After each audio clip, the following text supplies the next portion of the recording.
He was a wise man, and I think he was. He was very, very people-driven. His whole leadership was really focused on people. He talked pretty much every time about putting the human being at the center. Very often he made decisions that were not commercially beneficial always, but it was the right thing to do for the people involved. And that is probably one of the biggest lessons I've taken on. And I've made similar decisions actually during my time when I've thought of how he would have acted and walked away from businesses or where there was a clear financial loss, but it was actually the right thing to do. And what's interesting with that is that it pretty much always comes back to you in the future in a good way. Welcome to Living 4D with Paul Chek. Today's guests are Gunnila and Erik Blomberg from Eleiko, a family-owned and Swedish-based company offering some of the best strength training equipment in the world.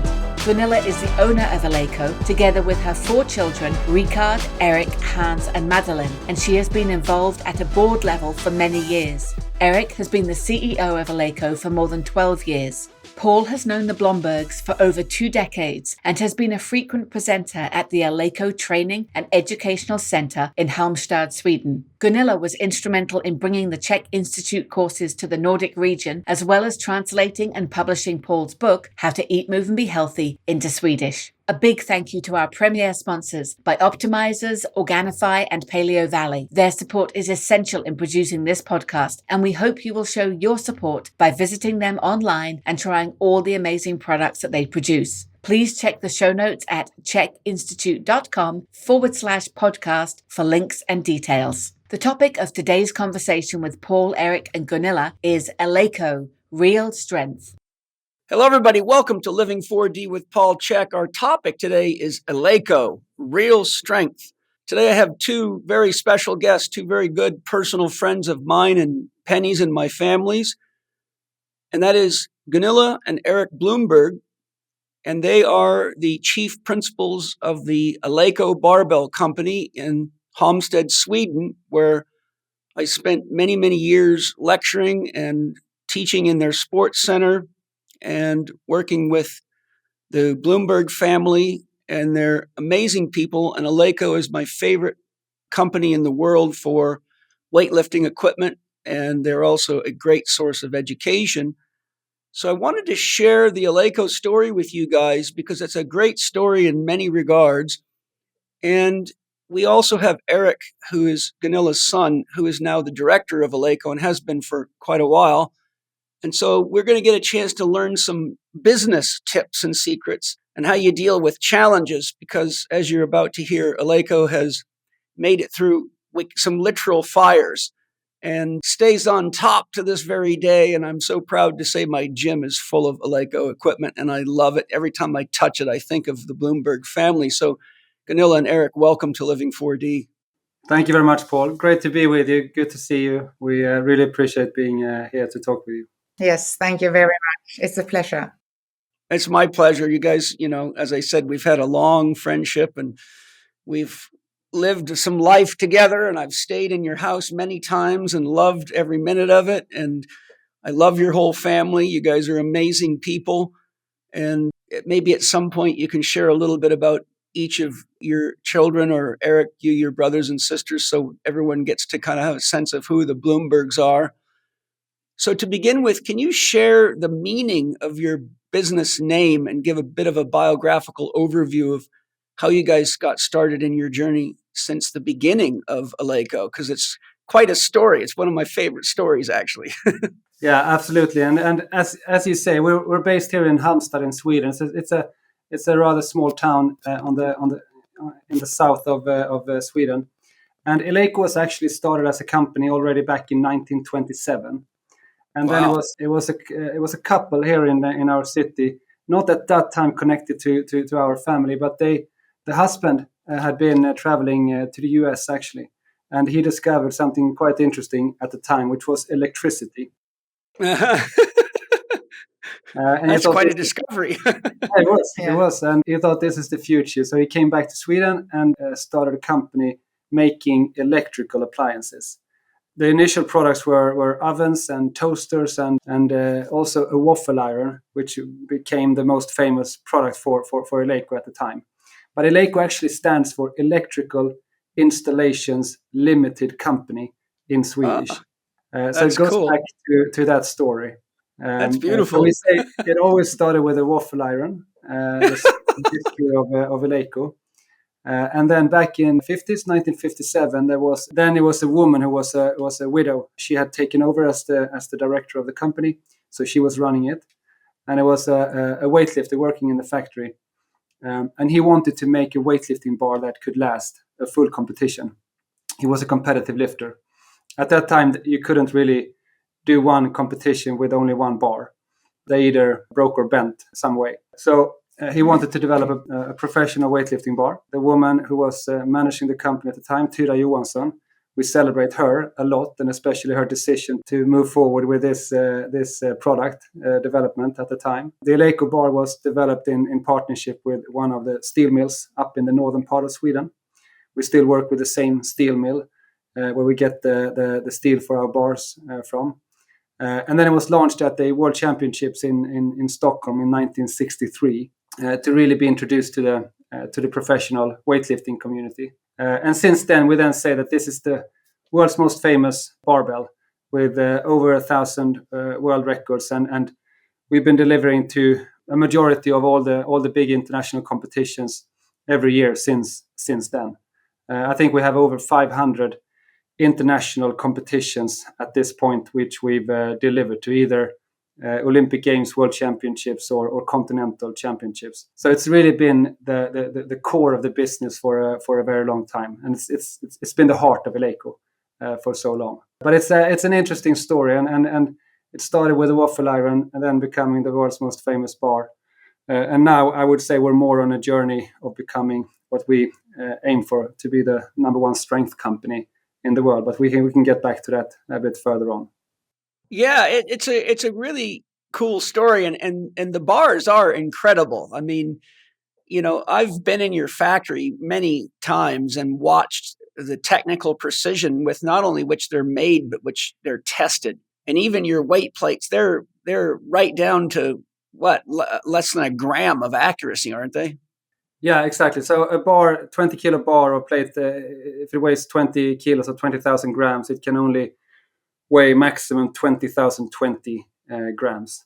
So and never below. So the tolerance is very strict, of course, when you deal with a competitive sport like this, and that's important. But I think it's also, I mean, of course, it's the tolerance, it's the quality of the product and the durability of the product that matters. But I think it's also important that it's the feel of the bar. We always strive for our barbers to feel like it's an extension of the lifter's body. So you should not feel any type of slippage or disconnect with the equipment when you lift. So that is the goal when we develop and make our products.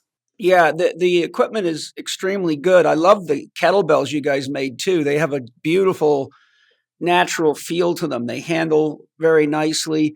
And I've got my Eleiko bars that I got from you guys, early in our relationship together, and they look and function like they're brand new, and I've got thousands of hours of lifting on them. It's just like they're super durable. It's a very good investment is really what I'm saying. Yeah, we strive to make them so they can last a lifetime. That's important to us, and so that is our goal.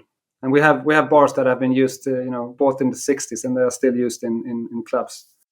Yeah, the reason I bring that up is because you go to gyms, as I've traveled the world extensively. You go to gyms and there's barbells falling apart, and the ends are loose, and sometimes the screws come undone, and they can be quite dangerous. But I've never had to touch any of my Eleiko bars, and no matter how much they get used, they just remain like they're brand new, it really just goes to show you that, if you really invest in good equipment, it's a one-time investment. And I think in the kind of industrial mindset today, things are designed actually to break down.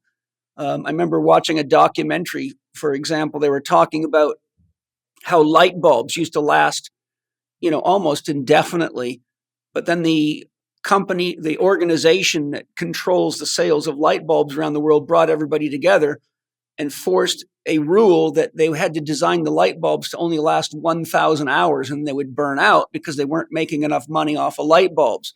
Yeah. And General Motors, I remember when I was racing stock cars, at the time, General Motors, all their engine blocks used to be orange, and those engines were famous for lasting oftentimes 200,000 miles, like a good Audi engine will. And then they changed the composition of the steel, and then the engine starting to wear out at about 60,000 miles. And so people's engines were, they were putting all this money into a car, but they were designed to fail. So when and this is an industry kind of habit worldwide, lots of industries. So my point is, it's really amazing that you guys have held your standards and still to this day make the same quality of barbells that you did and equipment that you did in the very beginning, which to me is very commendable. So thank you. Oh, we appreciate that, Paul. And it's good to hear it from you as well, because we know you use the products a lot. Every time every day. Every day. No, it's just better to have a goal to have one Eleiko bar in every gym than to make quality not so good. So that's a better goal. If you own a big gym, you could end up wearing out, 5 or 6 bars a year of these lower quality bars. So it's actually cheaper to have a better bar, even if you have a big gym with lots of people using them, because I don't care how many times you use an Eleiko bar, it's still going to, be a great bar forever because of the quality of it. So it's just lovely that, there's still somewhere in the world we can get what we actually pay for. When I first met you guys and became affiliated with Eleiko, what impressed me deeply was your commitment to functional exercise. I began lecturing on the dangers of isolation training and the use of fixed axis machines in 1988, which is the year I introduced both Swiss balls and primal pattern training to the exercise and healthcare industries.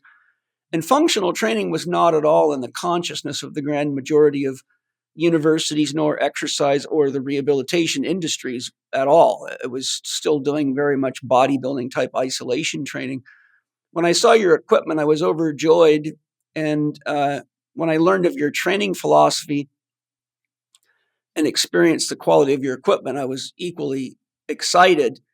Can you share why Eleiko has stayed true to functional exercise all these years, even when the forces in the market were moving in the opposite direction? I mean, I've watched a lot of companies morph into something to fit the flavor of the month.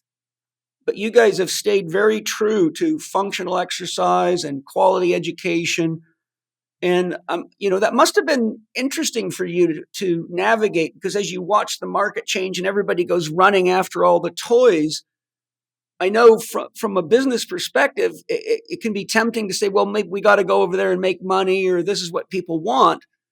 But somehow you guys have managed to stay the test of time, sticking true to your philosophy. So I'd love to hear, what kept you guys together and not wandering after the momentary success of whatever was popular at the minute versus the long haul.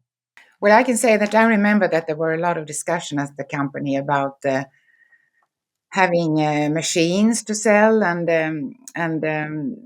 I remember the discussions about that. But I must say, Paul, that you were a part of this decision, and with your education in the importance of functional training, and that we also saw that this is the thing. I mean, you are getting aware of the importance of the functional training. I mean, if you have that knowledge and understanding, there's not a question about it. And we want to sell what's good for people. Well, I agree with you. That's why I tortured myself living on airplanes for 25 years trying to wake people up. But, it's interesting because I've gone and worked as a consultant to a number of professional sports teams and told them all the same things I've shared with you in a shorter period of time, obviously. And some of them, like the Chicago Bulls, immediately got rid of all their isolation training equipment. The Canberra Raiders did. They cleaned it all out, got rid of it, and went totally to functional training like I teach. And for the most part, I don't know, but as long as I was in contact with those teams, they still had. But I've also consulted many other teams, made it very clear to them that a lot of the injuries they were getting, and the reason I was there is because they keep using this bodybuilding style training and various gadgets, but they never, they paid me to help rehabilitate the players, but they didn't stop torturing the players with the equipment. So it's amazing how the mindset gets drilled into people, even when they have to pay a guy like me, a lot of money, $7,000 or $8,000 a day, to come figure out why their athletes are all beat up. And so I'll rehab the athletes. I'll put the athletes on the correct program, but I often have to say, well, you're going to have to buy a functional cable machine. You're going to have to get a Swiss ball. You got to get medicine balls, ... And so they'll buy it for the athletes, but they keep running the athletes that I'm working with because they're injured and they've got a big money investment in there. But then they'll keep running all the other athletes through the garbage. And I'm like, why would you bother to bring a guy like me in, rehabilitate your best athletes, prove to you what I'm talking about, and then keep torturing people like this? And I've never been able to get my head around this. No, that's right. And I think for us as well, I mean, we clearly come from professional weightlifting at the core. And I think that in itself is probably one of the most functional movements you can perform. So we have those roots in the company, and we are strong believers of training the way the body is meant to move, using full range of motion, activating not just isolated muscles, but training for movement rather than muscle growth. So it's really ingrained in the company, and I think you were clearly one of the pioneers as well to bring this to a mass audience. I think if I connected back to the history again of Eleiko, when my father and my mother got involved with the business, you were both close to this family that initially started Eleiko and were focusing exclusively on the competitive weightlifting and powerlifting markets. But then when you bought the business in the 90s, when they couldn't really move into the next generation in that family, one of the clear ambitions was to really move into commercial fitness and other markets. And then when we came with a product that was really rooted in professional sports, we saw that was a difficult thing because people were not ready for this type of training. And you were really part of that whole era for the company as well, Paul. And that was when we really got involved with education, because we saw that to really get this into the commercial gyms, we need to be part of educating and training people, and not just the people that will use and perform the movements, but also the coaches and the personal trainers. This was a little bit before the whole functional fitness boom happened, which was driven much more by the CrossFit movement, which then sort of morphed into different formats in the commercial clubs as well. And then in the last 10, 12, 15 years, there's been, I think, a steady sort of trend towards more functional, more free weights, more performance training, also in the commercial facilities. So it's been a very exciting development as well, as we see it. Yeah, it's fantastic.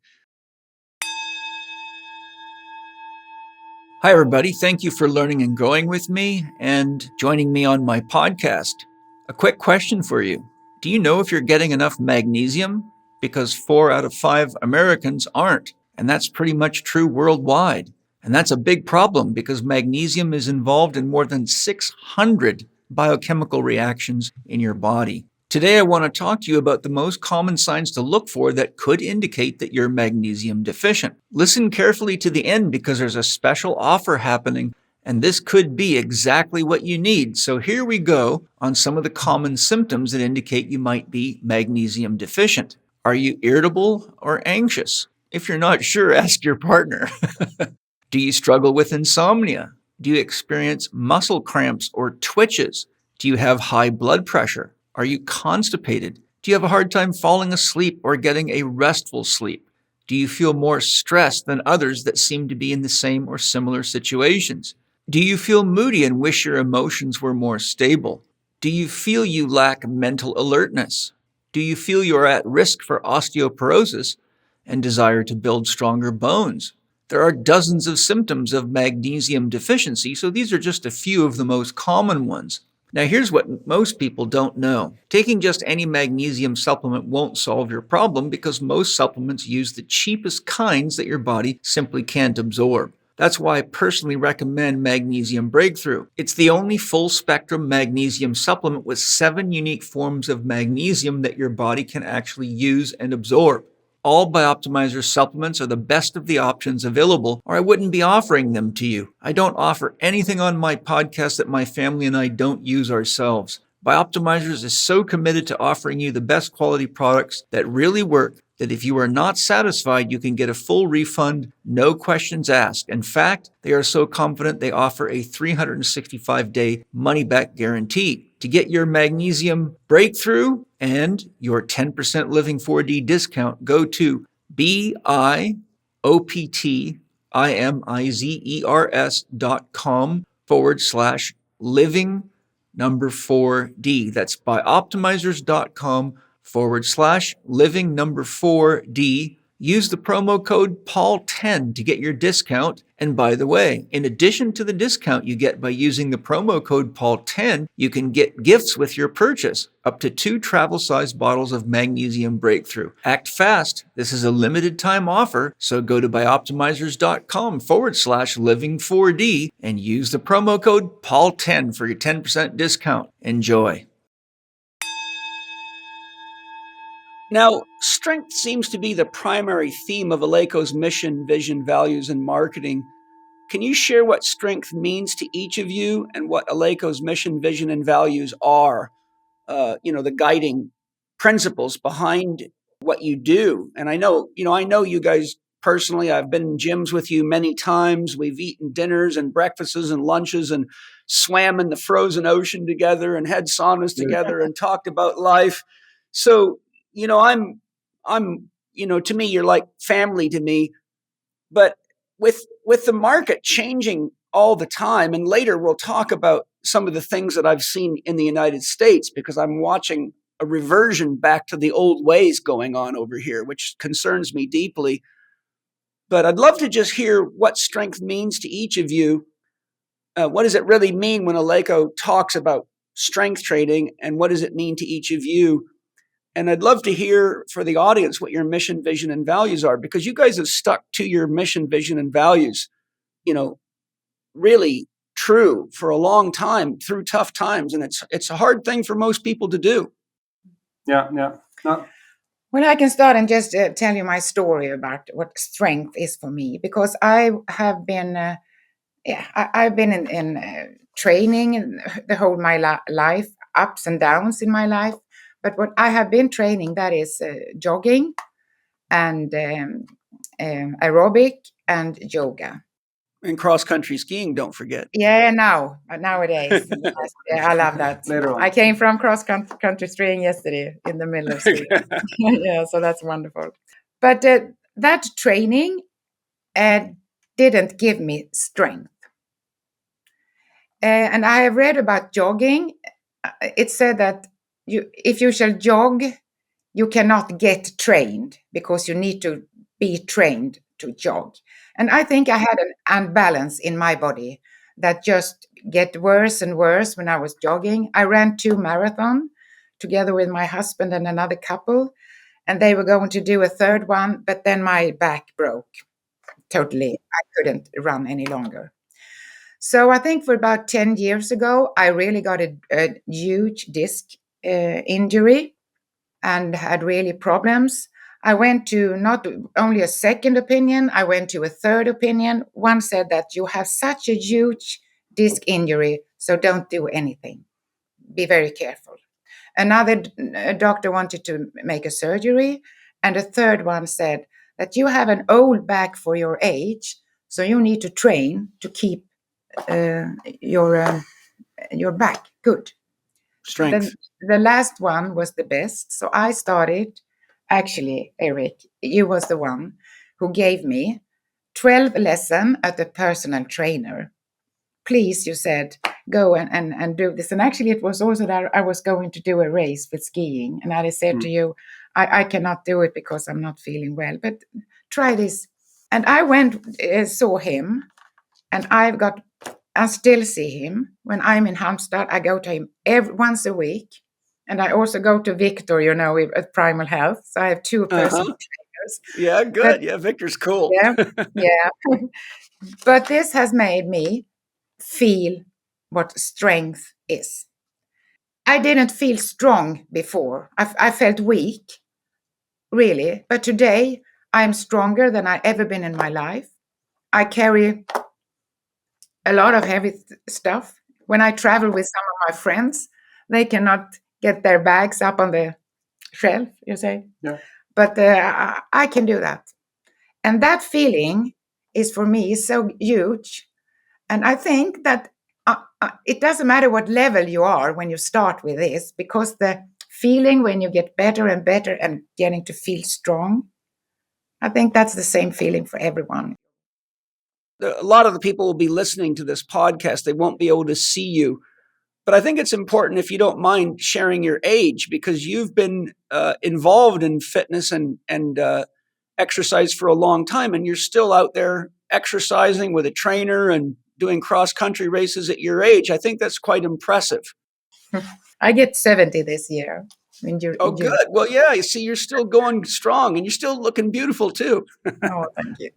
But I actually think that my mother is a good example of what we want to be part of achieving with the company as well. I mean, our mission is we work to help people get stronger so they can perform better in sports and in life. And I think the latter part with performing in life, which you talk about, where strength is a foundational thing for being able to live a full and active life.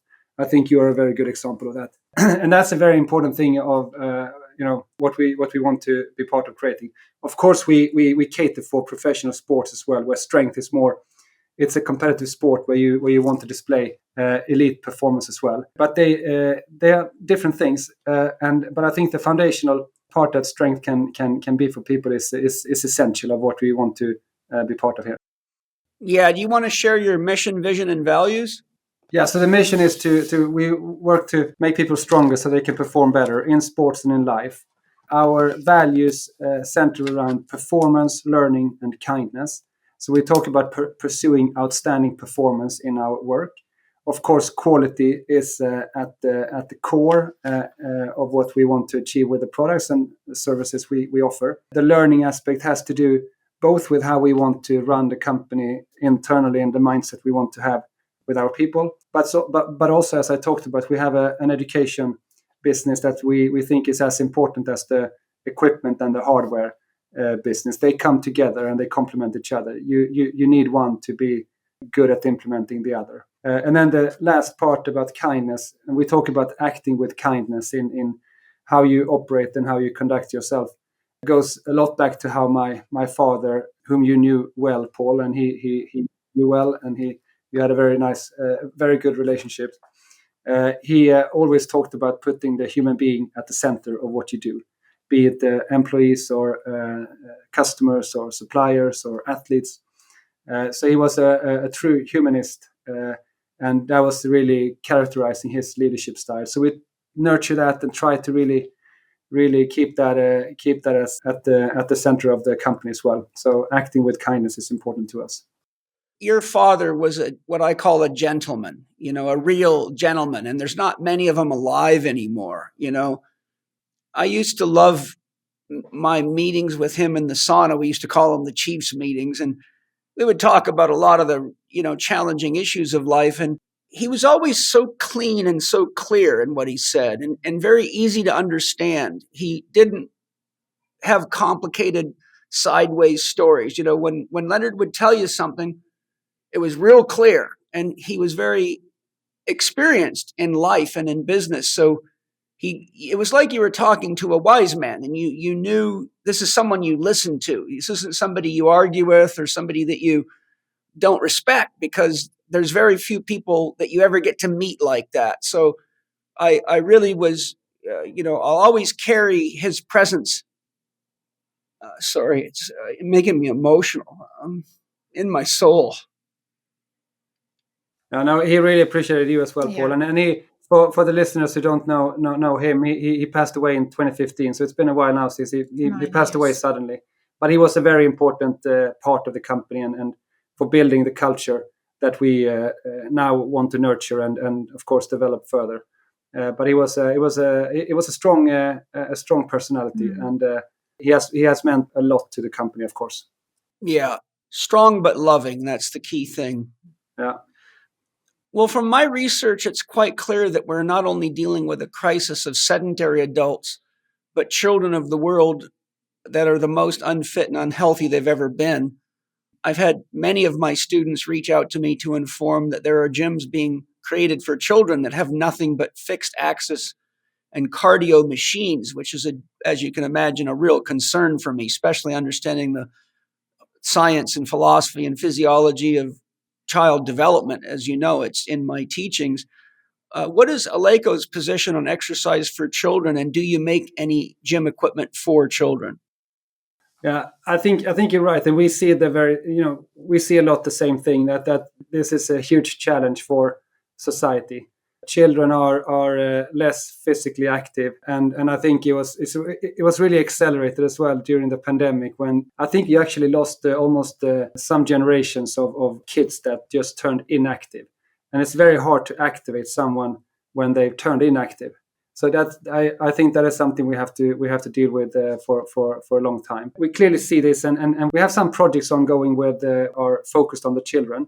We have some equipment that we that cater for that for those. We also work with different federations in weightlifting and powerlifting to connect with kids and also parents to really both educate and inform about the importance and benefits of being physically active, and also working with strength as well from an early age. I think it's been a long time for these myths that have been out there, that children and even youth should not train with weights or resistance, and we think that's wrong, and we think with the right education and with the right programming, and we think it's something that you should definitely start with early on, because that will build again this foundational strength and skill for taking on whatever you want to take on in the future. So it's clearly, I mean, personally, I'm quite worried with what I see. I see that activity levels are going down. You see some very strong rivals out there in society. Of course, the screen that is entering every part of our life is a big rival. I think the gaming, just see how the gaming industry has grown is also an issue, I think. So you have some real challenges to face. We clearly share your concern, Paul. Yeah, well, I'm glad you guys are doing what you're doing. I think it's really important. I mean, it can change a child's whole life, and it can also change their parents' life, because kids are often brought to organizations and meetings like you're holding, and then their parents themselves wake up, and they're like, oh my God, but, like I was lifting weights when I was 12 years old and doing functional weightlifting, and it set the tone for my whole life. And if it wasn't for that underpinning of having lifted weights and being raised on a farm, and the thing is about being on a farm, if you get stronger in the gym, you should get stronger on the farm, because there's lots of heavy things like hitching plows and moving all sorts of heavy tools or bucking hay bales for hours and hours on end. So I was always able to tell that I was getting stronger for real, because as my performance in the gym went up, so did my ability to do things on the farm. But having tested thousands of athletes in my life, I found that a tremendous number of athletes are very, very strong on things like Smith machines, leg presses, hamstring curls, but they can't do functional lifts. Like they have, you'd think for the amount that they could deadlift or lift on a machine, that they should be able to lift well functionally. But I've had many instances where people are doing like 500-600 pounds on a Smith squat. But I've then said, okay, I challenge you to see what you can do with a barbell. And I'd put them in a squat cage. And I've had guys that were squatting 600 pounds on a Smith machine, but couldn't squat more than about 225 pounds on a barbell. And they would say things like, my back hurts, or I feel unstable or things like that. And it's because you don't have any core. You're building your prime movers, but you can't move what you can't stabilize. So what's the point of building all this muscle if you're not even going to be able to use it when you get into the boxing ring, the wrestling ring, the rugby field, whatever? So point being is, if kids are taught this at an early age, they have a reference point. And I think it always draws them back, just like I learned to eat real food on the farm. And anytime I wandered from that, I could tell by how my body felt that I didn't feel as good as when I ate the way I was raised. So I think starting kids off with a real foundation in, healthy exercise and healthy food can ultimately give them a North Star on their compass so they don't get lost. Yeah, no, I agree. And I have a little daughter at home. She's turning 1 year old next week. And we actually participate in a group weekly activity called mini bounce, which is really really fun. So basically, it's a lot of play, of course, but the idea is to really learn already from the age of 4 months, babies to get motor skills and just move and have fun. And it's an amazing activity, and you see how quickly they adapt and take it on. So it's amazing. And they are in the gym. This parents and the 1 year old. Yeah, that's fantastic. Yeah, that's fantastic. Yeah, I love it. Well, I'm glad you guys are doing that. Yeah. Hello, everybody. I sure hope you're enjoying this awesome podcast. I sure am. If there's anything at all we've learned in the past 3 years, it's that not making an honest effort to be fit and healthy can have disastrous effects. It has always amazed me that there are countless thousands of diet books, online diet programs, countless books and online gurus offering get big, get fit quick programs, and biohackers offering solutions for everything from herpes to hemorrhoids. But we are the sickest and most unfit people to ever populate this planet. Clearly, something is wrong. The average American today spends $13,000 a year on medical expenses, and most countries are not much different for all the same reasons. Diets seldom work for any length of time because the human body is very dynamic, with ever-changing needs that require flexible individual approaches to meeting your individual needs. Our food and water supply is well known to be toxic, and most people don't realize that about 95% of the supplements sold are of low quality, are often oxidized from sitting in warehouses for long periods before reaching the customer, and are made from non-organic source products, often making your body more toxic, imbalanced, and stressed, which is no help at all. Exercise programs often don't get good results because people don't know how to determine what exercise their body needs to be balanced, and often over or under exercise. Additionally, eating if they are dieting and exercising but don't have the skills needed for effective mental emotional self-management, chances are good that they will have a hard time listening to their bodies and sticking to the best programs. It doesn't have to be that way. That's exactly why I founded the Chek Institute for Holistic Health and Performance in 1995. We are still going strong, helping more people today than ever look great, feel great, and have the career that they've always dreamed of. There is nothing more rewarding than helping others to look good, feel good, and create their dreams. At 62 years of age, I'm still healthy, fit, and strong. I have multiple businesses, a farm, young children, and all the duties of a papa. Living holistically is the secret behind my tangible success. In my 40-year career in holistic health and high-performance exercise, orthopedic rehabilitation, holistic health, holistic diet and lifestyle coaching, I've traveled the world seeking out the top experts in every field related to holistic health and all aspects of rehabilitation and human performance. I was raised on a fully functional farm and have studied soil science and made a comprehensive study of why people have a hard time changing and how to help them achieve their dreams and create the life they truly want. My life's work is synthesized in the Chek Academy, which offers excellent, practical, effective training for everyone. If you want to master your own health and well-being, are a serious athlete seeking optimal long-term performance and longevity, or are an exercise or healthcare professional wanting to master holistic health as an approach to helping people heal efficiently and effectively, the Chek Academy has tried and tested training that will support your dreams. If you are ready to achieve mastery of your health and performance, become the best in your field as an exercise or healthcare professional, and learn to address the whole person with genuine, tried and tested holistic approaches, the Chek Academy is for you.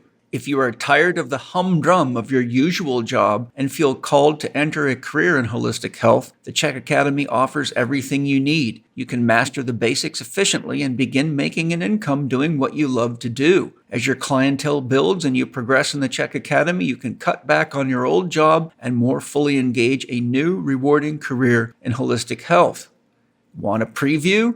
You can check out the Chek Academy e-learning platform for a limited time with the open house we are currently offering. Academy enrollment ends this month and spaces are filling fast. We are limited to 100 spaces for this intake, so if you are genuinely interested, apply now. Go to chek.group/open house L4D. That's chek.group/open house L4D. Think you'll really enjoy what we have to share with all of you.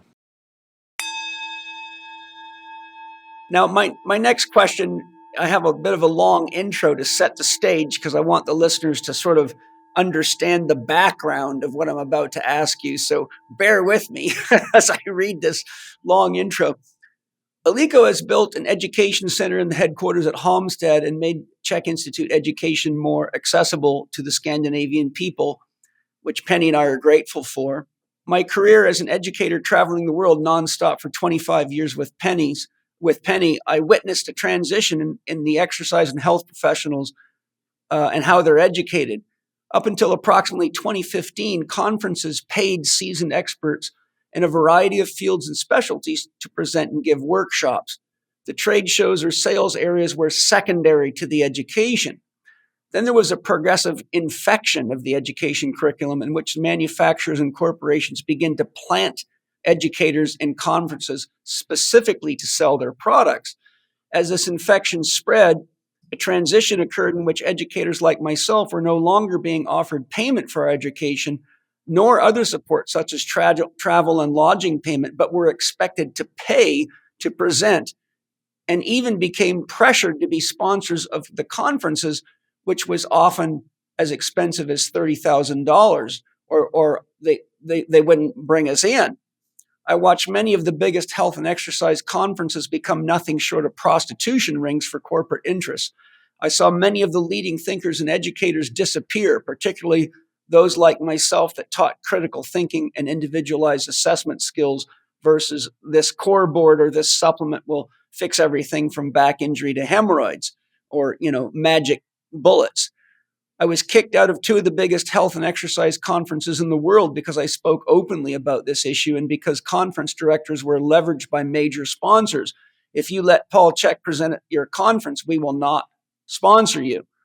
And I know this because I had many Chek professionals that actually worked inside these organizations and in secret got a hold of me and said, this is why you're not being let in, even though I'd been lecturing at these conferences in many cases for years and years on end and had huge turnouts, bigger turnouts than anyone. So many people lined up in the hallways, people would actually start fighting to get into my lectures. So it wasn't a question of whether or not I was popular or delivering good education. Some of these corporations noticed that whenever I was on the roster, sales went down significantly. Why? Because I was educating people on the fact that exercise and dietary advice and supplementation must be prescribed based on individual needs, not on blanket prescriptions. I also educated students in my lectures regarding the fallacy of the primacy of cardiovascular exercise as essential to heart health and gave a solid rationale for the fact that exercise adaptation is highly specific. For example, there is a reason that someone who wins a marathon race can't just jump into a cycling race and win it because they have cardiovascular fitness. Just because you have great running or cycling cardio fitness does not mean you will win a cross-country race, etc.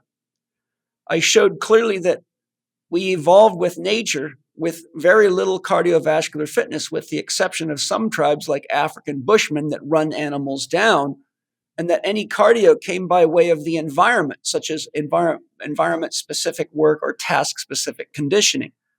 In other words, It doesn't matter how good you are on a treadmill. It won't help you when it's time to buck hay and bring 3,000 bales of hay in. As delegates attending my lectures became educated, and many of them were gym owners, they started buying less cardio equipment, less fixed access machines, and more functional exercise equipment. Since all this transpired and I stopped traveling to present worldwide, I've seen a reversion back to more and more cardio machines and fixed access machines and a plethora of gadgets in gyms, and Swiss balls and free weights or functional training has begun to dwindle, particularly here in the United States. During this time, I've never seen Eleiko change their values nor prostitute their educational agenda. Why have you remained true to your values, functional exercise, and holism? And what are your thoughts regarding my comments on what's happened to education for exercise and healthcare professionals worldwide? And I think that also goes back to when we talk about equipment. I think the suppliers in our industry has historically had quite a big influence on what actually happens out in the facilities. There's been a big push towards more, of course, cardio in the beginning, and also more machines as well. And I think as a specialist in historically weightlifting and free weights and strength overall, have seen that a lot, that suppliers can have a big influence in actually affecting what the customers buy. And I think to some extent that has also led to what you describe. Then you have a lot of focus on not education but product training. And when it's product training, it's primarily, in my mind, commercially driven, and you connect it with a product that you want to promote or sell or implement use of in a facility. And I think we tried at least to stay attentive to that and make sure that the education we offer and develop is focused on training for skills, or we have an education platform which is based on a weightlifting course, a powerlifting course, a functional training course, and a tactical course more for professionals within military, policemen and women, and firefighters. Of course, our products are there as well, but it's not the main purpose with our education. You could basically do it with other equipment than Eleiko as well. So we train for skills and for performance. And I think that is important, because when it gets too much into product training, then it's something else. That's clearly something that we've had as a principle in our education business when we built that. Yeah, well, I'm very grateful. It's hard for me to watch. We recently, I guess last summer, we went on vacation to visit my son Paul Jr. and visit my grandson. I have a 3-year-old grandson now. Paul Jr.'s partner has 3 boys ranging from, I think, 13 to 16 or 17 years old now, in his last year of high school. And so we took a motorhome because the kids love being in a motorhome, and it's a nice, fun way to travel, and we can carry our own food and water with us. And so we would find gyms, and I'd pull over, and I'd go to these big gyms, like whether it be 24-Hour Fitness, LA Fitness, the ones you can find all over. And I was absolutely shocked. First of all, Penny can tell you, it's very, very rare in the past for me to walk into a gym and 1 or 2 or 3 people not recognize me immediately and want me to sign their book, How to Eat, Move, and Be Healthy, or ask me questions. Nobody recognized me on the entire trip. Nobody. And I went into gyms, and I was actually in gyms where there wasn't a single Swiss ball. I mean, huge gyms, like, 30,000 square foot gyms. It was all machines, and some of these only just had one little tiny rack of dumbbells and about as much as a hotel gym would have. But then, $1 million worth of isolation training, just like back in the days when I started lecturing on functional. And I'm looking at the stuff the trainers are eating and what they're selling, and it's packaged garbage. And I'm like, oh my God, this is going back to exactly what I was trying to educate people not to do. And I'm watching, and I've watched, as I described, how the conferences no longer were interested in bringing guys like me in that teach critical thinking and have a lot of skill. They'd bring in top doctors, top physical therapists, chiropractors, osteopaths, strength coaches, etc. And now it's all just people that are bought and paid for, Gatorade, this, that, and the other thing. And so I'm watching the whole gym industry collapse back into its old sort of self again. It's really been sad for me. So, hearing that you guys are really sticking to the truth is very important, because if we, people like us are actually the roots of real training and real nutrition and real sports and fitness philosophy. And as the industry cuts these roots, the tree can fall over. Yeah, but I think we can probably bring some light in the tunnel here, Paul, because actually from our perspective, and we, as a supplier, we supply most of the main markets here in of course, Europe and the US and all over the world. We actually see that there is a movement where strength and also functional strength is gaining space in the gyms. And Good. I think historically it was clearly that cardio was almost 60, 70 or even more % of the value of the facility. That's gone down, I think, surely to 60, and I think it's going to close in on a 50-50 split quite soon. And even within the strength area, we see that the functional and the free weights and the lifting, real lifting areas with platforms and barbells is gaining ground as well. So we see many. We work with, of course, many. In the US, Lifetime is a close customer to us, and in the UK, we work with Virgin Active as examples of companies who are really dedicated space for this. And I think this is something which is really exciting and to follow. And so, I mean, I think there is clearly some positive things happening here from that perspective. Yeah, I really agree with that the gym looks different today than it did for 20 years ago. It's more space, you say. And I would also say one thing, it is about the talk about health in general. Well, I mean, Paul, you were so early in putting it all together with all sleep and meditation and how you eat and how you train and everything together. You were fantastic in doing that very early. I hear more and more of that today from other. I mean that the philosophy has coming more and more, the total things that make you healthy.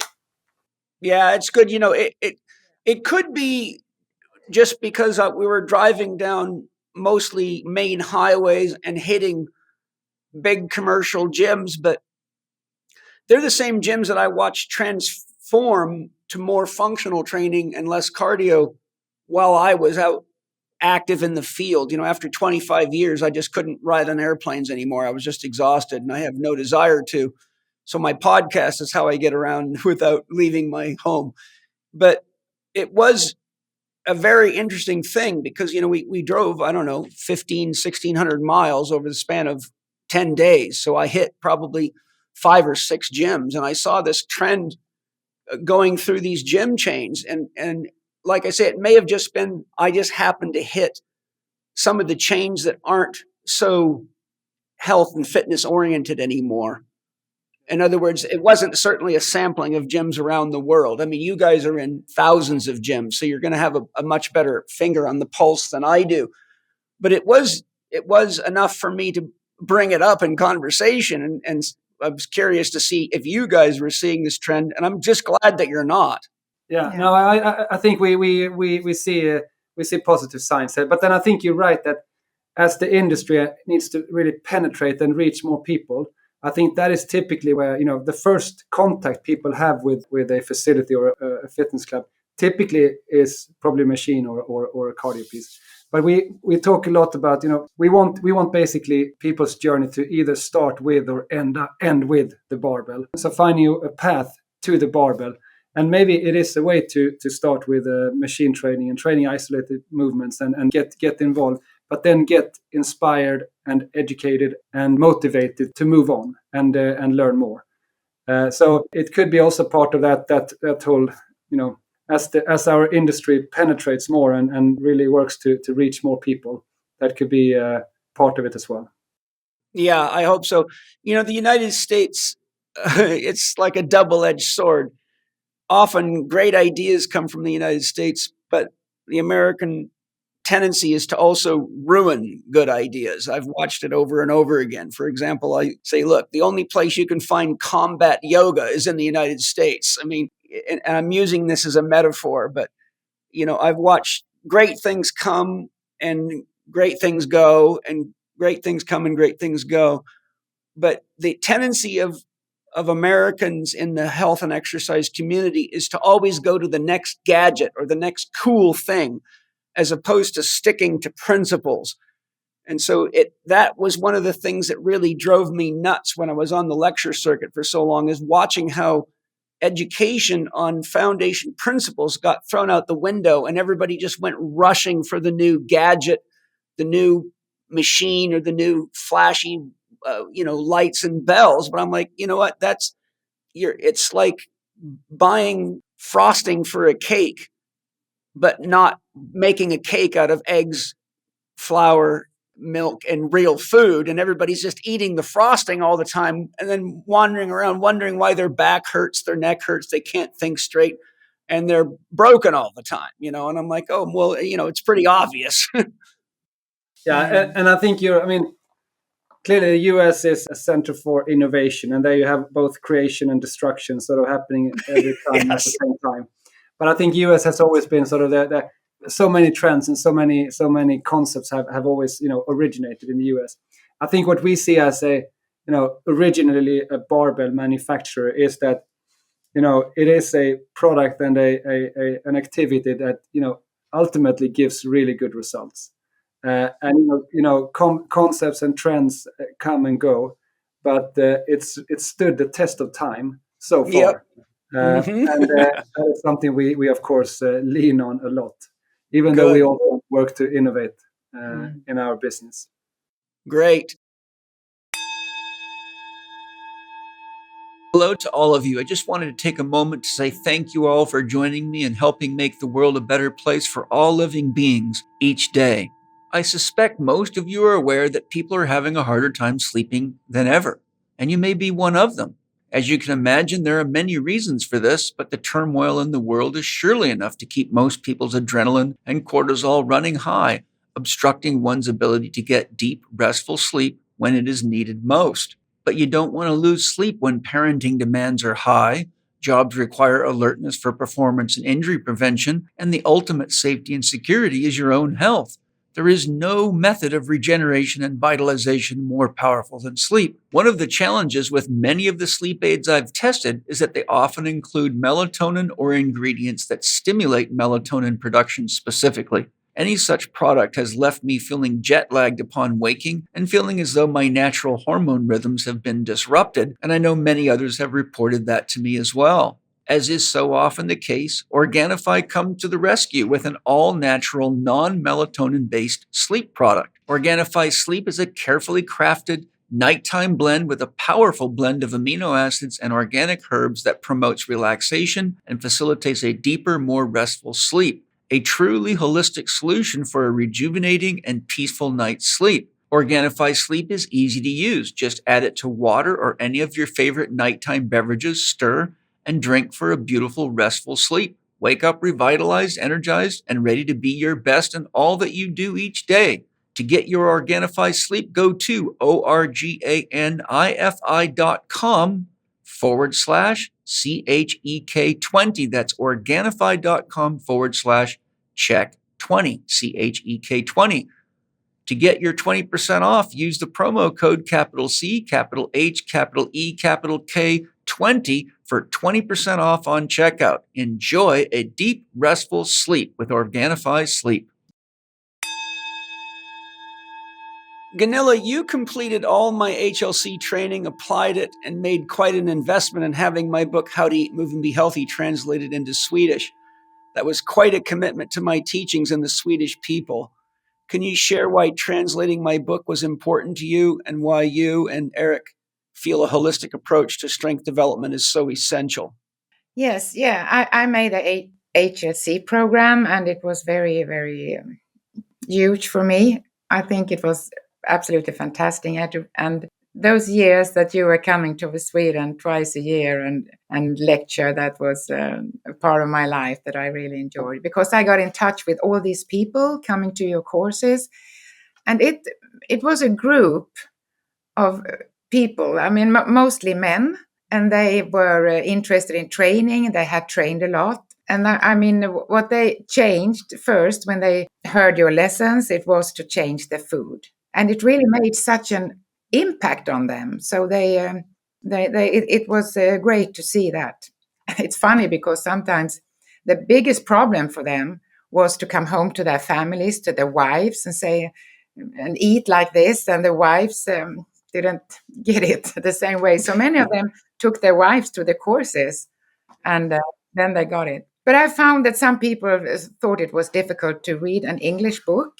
So they said, why isn't it in Swedish? And is no one going to translate it? And so I thought I make a try and get help with this. And it was nice to work with you.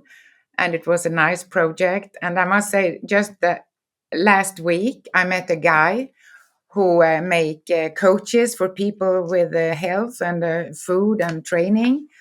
And he showed me this book in Swedish and put it on the table and opened it, and was a present from a girl who had sent it to him with a little heart. This is for you. And he said that he had not read it at the time. He had waited 4 years to read it. But today he is an HLC practitioner. And another thing, I remember on a Swedish fitness fair in Gothenburg, I said, well, I stay there and promote the book in the booth. So this was my work.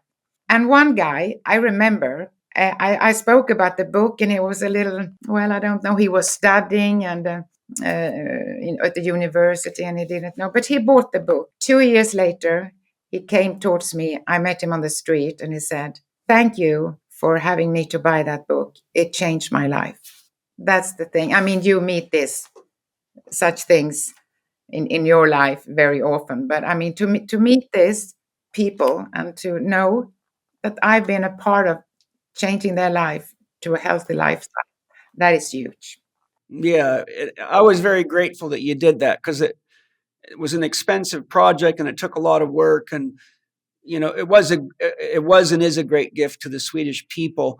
And I must say, when I would teach in your sports center and we had people from all over Scandinavia, it was like being in a elite gym, because when all the guys and girls would take off their clothes to do assessments and stuff, you saw some of the fittest, strongest bodies I see in the world in your classroom. I mean, I don't know if you remember that, but you guys had like a lot of I'm a fit, strong guy even to this day. And there was guys in there that could challenge me on everything. They were like testing me with every exercise. A good group. Yeah, it was a wonderful group. Yeah. And you know what? That was our old gym. But today we have another facilities. So you have to come. And Paul, if we arrange a seminar in Sweden with all these people, will come and visit you.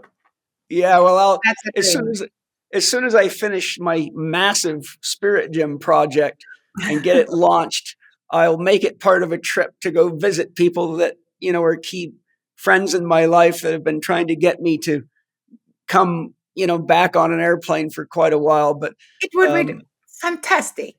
It would be worth it just to see all those people again. Yeah, they were so committed. I mean, I remember year after year, they would come and keep growing and climbing the levels and asking amazingly good questions. And, a lot of osteopaths and physiotherapists and people that were truly genuine learners. I mean, they were committed and would hit me with every tough question they could throw at me. And, that's when it's fun for me.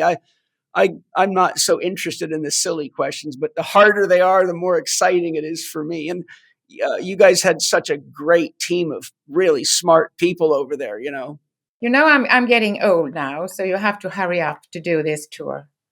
Okay, well, I'll get there. I know how tough and strong you are, so I got a few years left. But there's nothing to wait. Oh, that would be great. I'm getting older too, Gunnila. Yeah, we have to meet here. 60. I'm 62 now. It's hard for me to believe. I've been doing this for 40 years now, which sometimes I can't believe it. It's like, what happened? Where did all this time go? Yeah. It'll happen. I got to come visit and see Madeline and Hans, and I just want to see all of you guys. I remember, when we all were together and hearing Hans play the piano and, things like that. It's just, exactly. It's been a long time. And I remember Hans's friend. He was a great musician too. What was his name? Joachim. Yes. Yeah, Send him my love. He's a I cool will. guy. I I will. will. Definitely. Yeah. Yeah. Mm. Him and Hans are quite the pair, Yeah, those two. yeah. They are funny. Yeah. I just got to get this is the biggest project of my entire life. And I've got about $500,000 invested in it right now. So I've got to get this baby out of the birth canal. Mm. And it's a gift to the world. If you think of everything I brought when you guys first met me, this is the spiritual equivalent of that. And everybody that's seen it has been mind blown. They're like, "Oh my God, Paul, this is so needed." So, Exciting. yeah. Erik, your father, as we've been discussing, was a masterful businessman and a true gentleman, someone I had great love and admiration for.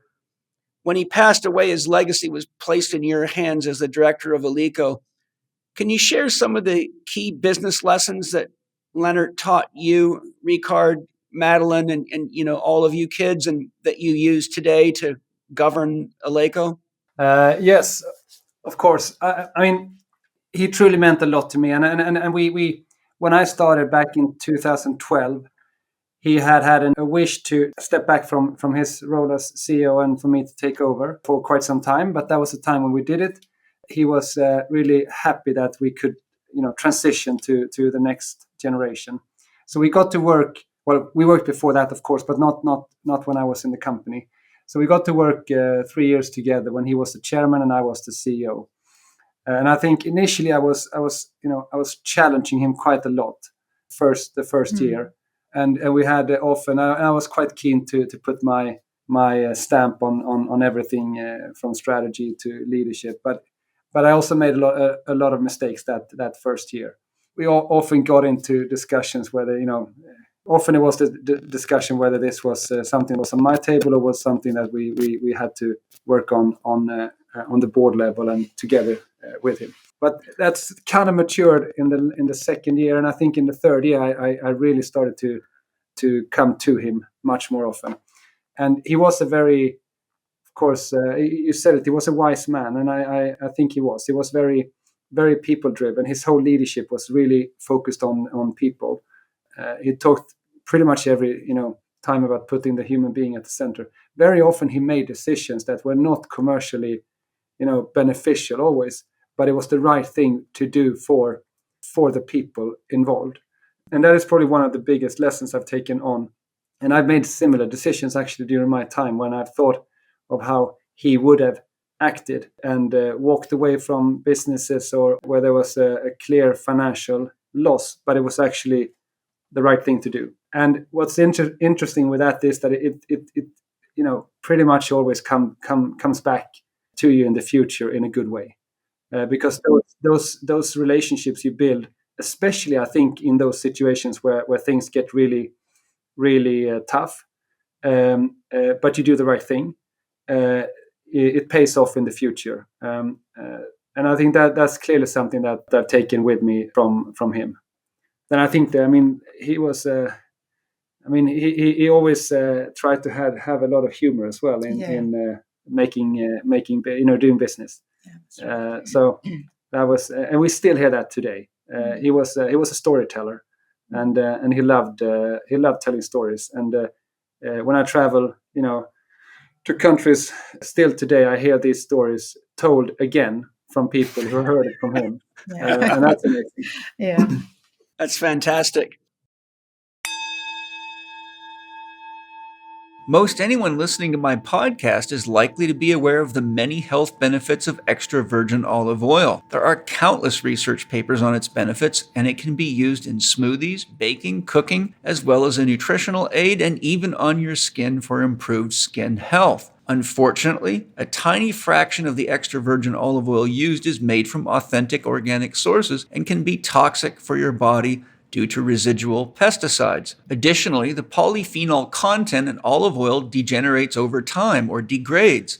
Sadly, most store-bought olive oils can be years old by the time they make it to the store shelf, meaning that there are not many polyphenols or life-giving nutrients left in the product. But Paleo Valley comes to the rescue again. Paleo Valley's new extra virgin olive oil comes from a certified organic valley in rural Greece, where the olives are grown using sustainable farming practices. No pesticides or chemicals are used during the cultivation process. This dedication to organic farming not only preserves the natural integrity of the olives, but also ensures that the final product is free from harmful residues. Discover Paleo Valley's extra virgin olive oil, a powerhouse of health benefits. Pressed just after harvest, it retains the health support of polyphenols at their peak. This ensures you get the full health advantages only fresh, cold-pressed olive oil can offer. This high-potency olive oil is fresh, pure, and loaded with beneficial nutrients. Packed with antioxidants and polyphenols, Paleo Valley's extra virgin olive oil naturally contains polyunsaturated fats, which contribute to healthy brain and heart function and support the body's natural response to inflammation. Not only is Paleo Valley's extra virgin olive oil a powerful superfood to add to your daily diet, it is packaged in dark glass bottles to maximize freshness and minimize nutrient loss. The dark glass provides protection against the deteriorating effects of light. If you want to support your whole body, including your brain, heart, and skin, and make the best tasting, highly nutritious foods for you and your family, there's no better place to go for super clean, nutrient-rich extra virgin olive oil than Paleo Valley. To get your organic extra virgin olive oil now, go to paleovalley.com/CHEK15. That's PALEO valley.com/CHEK15. No promo code is required. Just use the URL to get 15% off your order. My family and I love Paleo Valley's excellent products and use them every day, and I'm more than confident that you will love them too.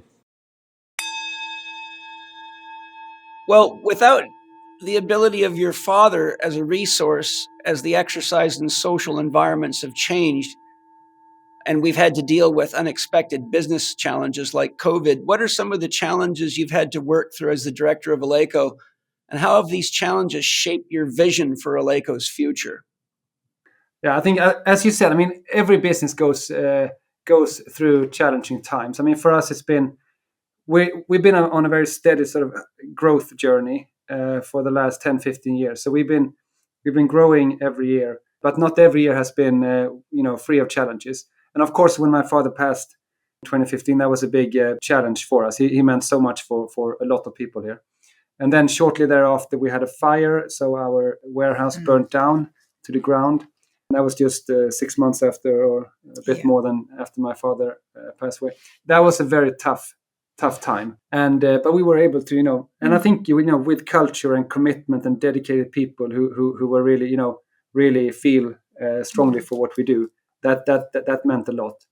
I think the pandemic has, for us and for pretty much every company, been a really a learning phase as well. I think what one of the insights that I've really come to during that time is that, of course, there was an initial sort of challenge and the shock that hit our industry and the overall economy when things really shut down. But I think the interesting thing there was that, as the commercial fitness market shut down, the home fitness market opened up. And those were, almost perfectly communicating cells. So we saw that very clearly, one market after the other. As it closed down, there was this really strong boom in demand in the home fitness market. So for us at that time, it was really important to be fast, agile, and move everything we could to that demand. We had to fuel that, and we had to be clever in making the most of it. But then that reverted back quite quickly when the pandemic receded, and then you had challenges of having you were unbalanced. Most businesses, I would say, were unbalanced at that time. Inventory levels, you had hired too many in the wrong fields, etc. So then you had to adjust for that. And then you had, inflation starting to come, really. Then that was a different challenge. Then you had all the geopolitical events that took place that also started to shape the economy and industry. So you had not just one challenge from the pandemic. You had 3, 4, 5. What I think as a business, when you build a business, I think it is really important that you build a business and also talk in the business about being able to both handle the challenges directly but also take advantage of the change that comes with challenges. And I think this is something we really talked a lot about in the company, how it is important to do both at the same time. You saw many companies who immediately when the pandemic hit, they shut down as well, and they started to let people go, furlough, and they were in our industry they were easily 6 months behind when they started to realize that we actually did the wrong thing, and then they've been behind pretty much the whole way through as well. That's one of the biggest learning for me, I would say. And we talk about challenges, it was of course when Lennart passed away, it was a big challenge for us, not only in the family but also for the company. But I mean, as you said, Erik, you got the time, you and Lennart, that you worked together when you went in to take the leadership. So you had some years together. That was very good. Yeah. But I mean, when he passed away, it was quite, well, I felt it happened suddenly, and we had not so much gone through everything what we should do if he should pass away. So we were standing with all these questions. In the beginning, I had a little problem to find my role in this, but I just had to take it. And I think the employees helped me a lot to support me, and of course you and the family. I just a couple of months after Lennart passed away, we had a conference booked for the whole company, and I felt at that time that this is my most important speech in my life, when I met everybody for the first time after he passed away. But I mean, we had spoken in the family about no more goal for us than to go on with the company, and you were dedicated to that mission. So that was like losing up everything. So they understood that. I mean, I stood with 100% of the shares. I could have said that I sell it, and I could have decided that. But today we have, during these years, I worked a lot with the succession of the shares, and you own, and together in the family we own 1/5 each. That's And lovely. yeah, that's good. And we have worked a lot with. I must mention this organization that is called FBN, is Family Business Network. It's an international organization. In Sweden, it has been for 20 years. It's a network for family businesses. Great. And it helped me a lot. We got on it together with all the children and myself. We went for a 6-day course where we met other companies and discussed. I mean, it could be huge companies, it could be small companies, but we have all the same questions about successions and how to deal with the families and ownership and board and leadership in the company and so. So it was very good. And one thing that I also worked hard for, it was to get a board with more members, external members than family members. So I think it was 2018. We had a professional board that we really had worked to get the members, and it has helped a lot to be a good company with. I find not the words, but the professional guiding and governance of the company. That is the main thing for us to show that we work with that. Yeah, it's great for people to know about that Family Business Network, because absolutely great. That's one of the things that's happened since COVID is there's been so many deaths in the family. It's unbelievable. So there's a lot of people. I've had many conversations with people that are stuck not knowing what to do because their father died and he was the chief of the business and of the family, and they don't know what to do. So it's that's a great tip you just gave us. So thank you. And I'm just grateful to hear that Eleiko is still strong. And Erik, I knew when you took your dad's shoes that you were the right man. And, you're an athlete and you're a forward thinker and you were a soldier. You got all the right stuff to step into your dad's shoes. And all all of you guys, Ricard, all of you guys are all smart people. It's not like your father didn't set you up to know how to navigate life. So I'm just grateful because to me, your company is really one of the most important roots of real health and fitness in the world. And I've been all over the world, as you know, for a long, long time. And you're the only company I know that's stuck true to its values, its principles, and never dropped the quality of its products or its education, no matter what kind of storm came. And to me, that is absolutely commendable. And that's one of the reasons I wanted to share you guys, because there's nothing anyone can buy from you that will be anything but top-notch stuff. And it can be part of your family fitness and endeavors for many generations to come. You know, my children are lifting weights with the equipment that I got from you guys, 25 years ago or however long, 20 years ago. And they will be probably being used by their children as well. And they'll still be in great shape. That sounds fantastic. Yeah. Fantastic. Thank you for your words. Thank you. Well, it's true. Gunnila, we've talked about, your challenges with aerobic exercise and not feeling strong and having a back injury, but then using strength training and you're doing cross country skiing and you're a healthy, fit woman now at 70. And I'd love it if you could share any secrets or tips for the aging population today. If you could just speak to all of those people out there and say, look, this is what I recommend, so you don't have to have more pain and doctor's visits than are ideal, and look better and feel better. I would love to hear what you would like to share with everybody that might be 50 or older. Yeah. Okay. No, but I got to say that my back problems, I lift today. Good. I do the lifts. I mean, when I started to use our own equipment, I got better in my back. So good. As it should be. Yeah. No, but that's amazing.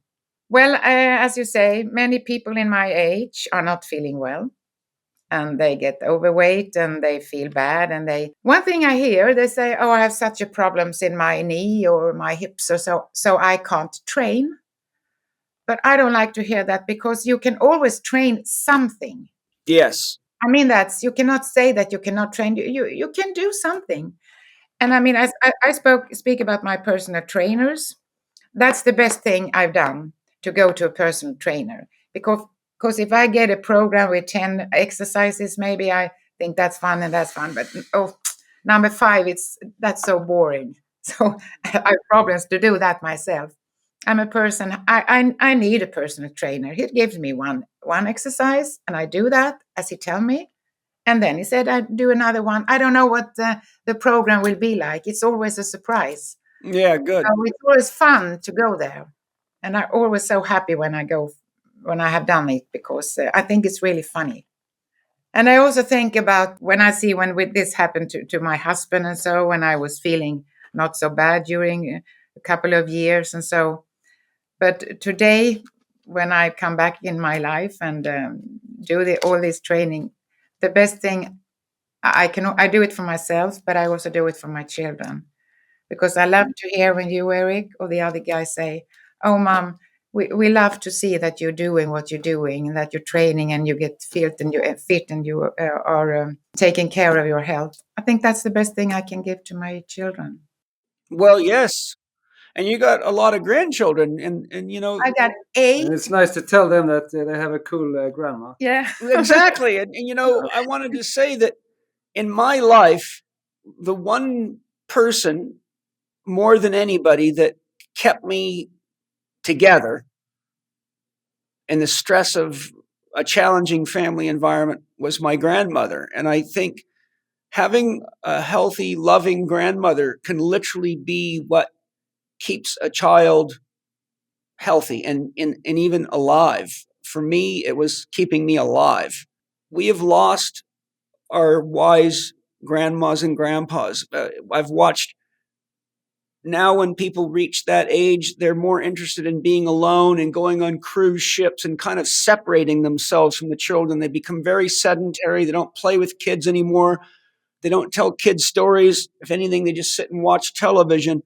So to have a healthy, fit grandma that's really lived life and still does is probably one of the most important things in a child's life, but it's also important to your children because you're sort of the goaltender. If something goes wrong and they need wisdom and they need support, we need to talk to mom, and so I think you're just such a great example for so many people, Gunnila, and I'm really grateful that you have stuck to your health and your fitness and are there for your grandchildren, because if your grandchildren are anything like your kids, they're probably going to be important people in the world as well. And they might even be running Eleiko when Erik's done. Yeah.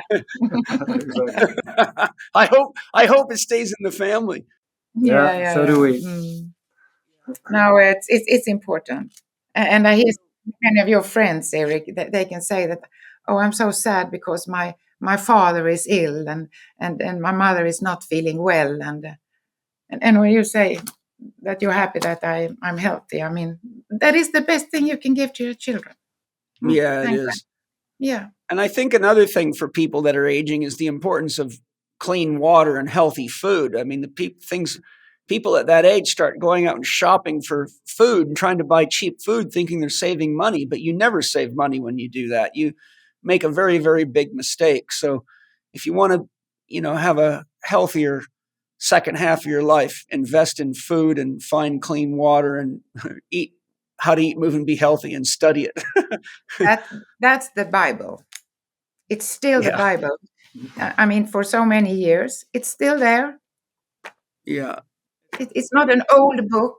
It's always a new book. Yeah.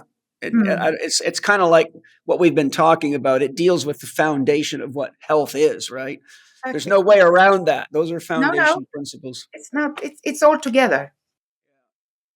Are there any closing comments either of you would like to share, and maybe share your websites, resources, anything that you guys have going on, anything you want to share with the listeners so they can find you, whether it be home gym equipment, professional training equipment, if they want to outfit their professional gyms, courses, anything you guys have to offer or share, or any closing comments, feel free.